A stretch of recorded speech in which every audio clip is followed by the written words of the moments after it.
অনেকের কাছেই স্বপ্নের দেশ কানাডা। সেই স্বপ্ন পূরণে জীবনের ঝুঁকি নিয়ে হলেও দেশটিতে পাড়ি দিতে চান লাখ লাখ মানুষ। তবে বেশিরভাগের ক্ষেত্রেই সে স্বপ্ন অধরা থাকলেও অনেকে ঠিকই পৌঁছে যান কাঙ্ক্ষিত গন্তব্যে। একটু ভালো থাকার আশায় নিজ দেশ ছেড়ে অভিবাসী হিসেবে সেখানে আবাস গড়ে তোলেন অনেকে।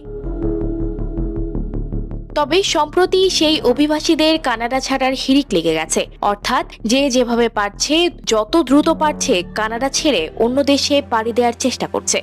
কিন্তু কেন এমন সিদ্ধান্ত নিচ্ছেন অভিবাসীরা?